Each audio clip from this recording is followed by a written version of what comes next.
आप सभी गुरु भाइयों एवं गुरु बहनों को मेरा प्रणाम। मैं धीरज, मैं आप लोगों के बीच आज फिर से एक नई वीडियो लेकर आया हूं और इस वीडियो में बहुत ही महत्वपूर्ण जिज्ञासा का हल किया गया है साहब श्री हरिंद्रानंद जी के द्वारा। जी हाँ जी दोस्तों, तो आप इस वीडियो को शुरू से अंत तक देखिए क्योंकि ये वीडियो मैं आप लोगों के कमेंट पे ही बना रहा हूँ। जी हाँ जी दोस्तों, आज हम इस वीडियो में जानने वाले हैं शिव की शिष्टता और भक्ति में क्या अंतर है।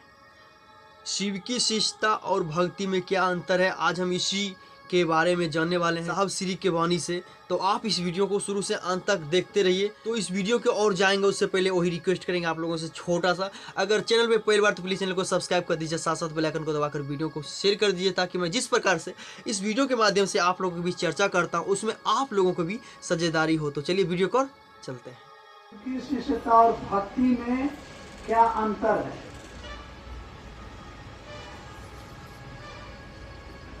इसका सवाल है, हाथ उठाओ।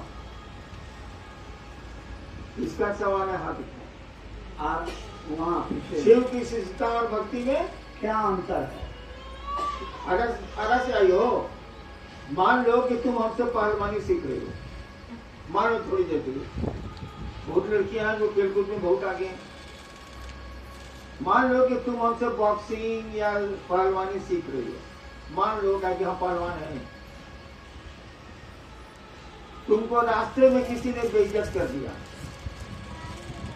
कुछ बोल दिया, तुम आके हमको कहोगे कि उस्ताद यानी गुरुजी हमको फलना आदमी बेइज्जत किया, मैं आपको 2 लपड़ मारूंगा। कहूंगा कि आप कपार बॉक्सिंग सीख रहे थे, 2 बॉक्सिंग मार के चाहिए। ये हुई शिष्यता। और भक्ति हुई कि आप आके कहिएगा कि हमको बड़ी मार मारी सहज बेइज्जत किया है, तो हम 2 आदमी भेजते पकड़ के लाओ, साले को 20 घंटा मारते हैं। भक्ति में भगवान आपकी मदद में आता है। शिष्य की मदद गुरु नहीं करते हैं, उसको अपने जैसा बनाते हैं ताकि वो लड़ सके और आगे बढ़ सके। पूत करते हैं तो भाव बनते हैं और बोल देता है लोग, भावेन लभते देवता भावेन देव दर्शन। भाव से देवता मिलते हैं, भाव से देवताओं का दर्शन होता है, बोल देता है।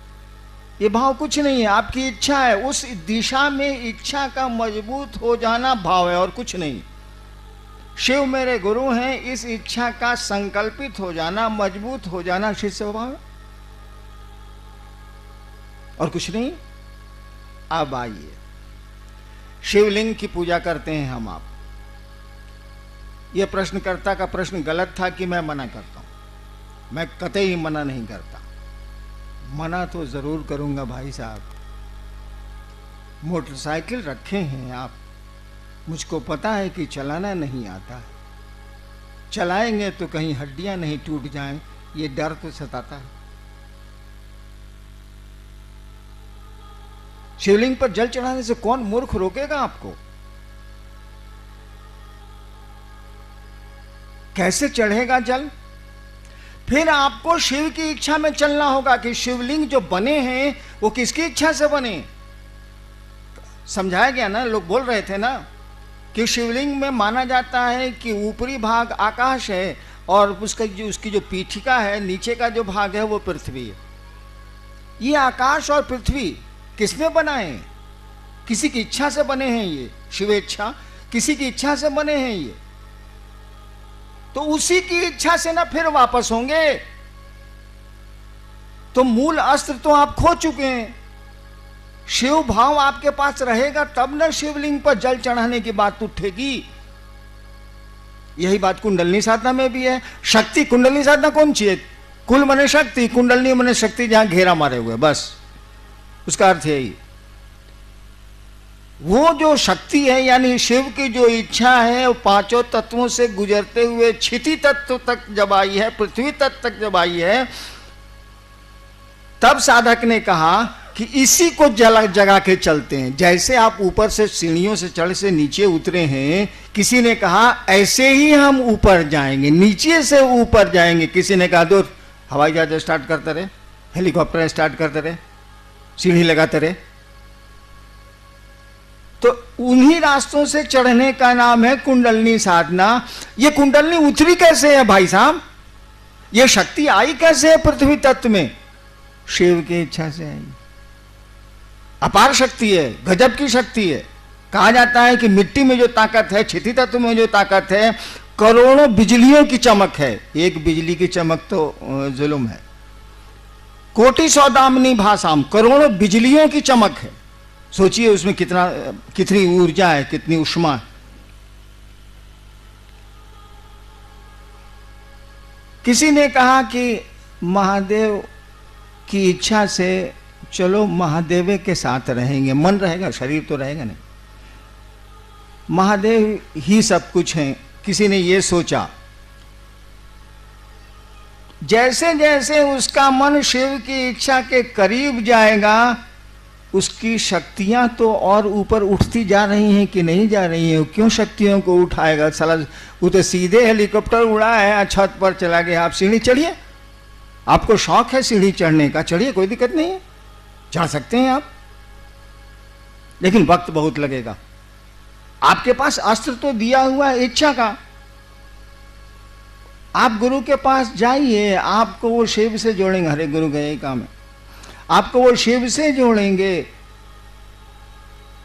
जैसे जैसे शिव भाव में आपका मन जाएगा, जैसे जैसे शिव आपको अच्छे लगने लगेंगे, तब जरूरत हो तो जल चढ़ाइए, जो चढ़ाना है चढ़ाइए। परिणाम इतने सुंदर आएंगे, इतने सुंदर आएंगे कि मत पूछिए, लेकिन तब तक जरूरत ही खत्म हो जाएगी। जब शिव की इच्छा से अपने को जोड़ने लगेंगे, जब शिव ही आपको अच्छे लगने लगेंगे, तो जगत कितना अच्छा लगेगा जरूरत भर। तो क्या चाहेंगे आप? शिवलिंग की पूजा भी करेंगे तो चाहेंगे, हे महादेव आप जो चाहते हैं वही हम कर पाए, इतनी भर दया कर दीजिए। कि शिव से जैसे जैसे मिलने लगेंगे आप, जैसे जैसे अपनी बहन को आप प्यार करने लगते हैं, अब बहन की इच्छा आप पर हावी होने लगती है। जैसे जैसे किसी को प्यार करने लगते हैं, उसकी इच्छा आप पर हावी होने लगती है, अपनी इच्छा को आप दाबते हैं। प्रेम के ये लक्षण है। प्रेमी अपने प्रेम पात्र की इच्छाओं के अनुकूल कार्य करना चाहता है और करता। ये सामान्य से लक्षण है। तो जब शिव भाव में आपका मन जाने लगेगा, तो लौकिक कौन सी कामना बच जाएगी? आपको तो लगेगा कि साला यहां एक्टिंग न करना है, एक्टिंग है हम लोग, चलो जितना देर निभाना है निभा देते हैं, यहां तो कोई रहा नहीं है, जाना तो है ले, तो क्या इतना हाय हाय करना, क्या यहां हल्ला करना, चलो काम चलाओ काम चलाओ काम चलाओ, क्योंकि यहां रहने की जगह नहीं है, हमारा आपका घर द्वार नहीं है। तो अन्नू बाबू ने जो शिवलिंग की व्याख्या की, सही व्याख्या की, लेकिन अन्नू बाबू ने एक पंक्ति भी कही थी, हमारा आपका मन कचड़ों को तो पकड़ता है लेकिन सही बात को नहीं पकड़ पाता। कारण जो भी हो, कारण ये है कि परिस्थितियां हम लोगों का साथ नहीं दे रही हैं, माहौल कुछ ऐसा नहीं है। अन्नू बाबू ने कहा था कि शिवलिंग पर जलार्पण तभी पूरी तरह फलदायी होंगे जब शिव भाव से आप चढ़ाएंगे। आप तो लौकिक भाव से चढ़ाते हैं, आप तो चढ़ाते हैं कि हमारा बेटा हो जाए, या हमको पुत्र मिल जाए, या हमारी नौकरी मिल जाए, या फलाना बीमारी से या कष्ट से हम निवृत्त हो जाएं। आपके तो लौकिक भाव है, वहां तो शिव भाव आवेगा कहां से? और जब तक शिव भाव नहीं आवेगा, गाड़ी चलाना जानते ही नहीं है भाई साहब, क्यों स्टीयरिंग पर बैठ रहे हैं? सीख लीजिए ना, तब स्टीयरिंग पर कोई भी कहेगा हाँ भाई साहब आप ही चलाइए, हम बैठते हैं। तो शिवलिंग की पूजा गलत नहीं है। अगर शिव भाव से शिवलिंग की पूजा की जाए, धरती का कोई असाध्य कार्य ऐसा नहीं है जो साध्य नहीं हो सकता है, जो हो नहीं सकता।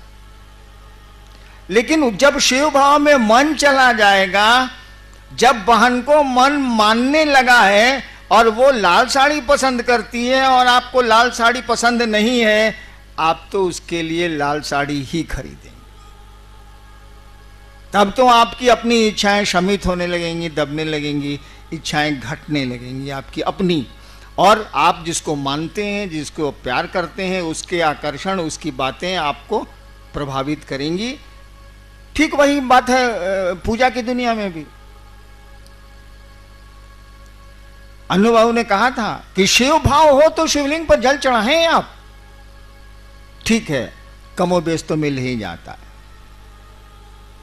कुछ भाव होता ही है शिव के प्रति, ज़्यादा भाव होता है अपने काम के प्रति, तो कुछ ना कुछ तो मिल ही जाता है। लेकिन पूरा अगर चाहिए तो शिव भाव में जाना होगा, और शिव भाव में जैसे जाइएगा इच्छा ही खत्म हो जाती है, मारो ठीक है, यही होता।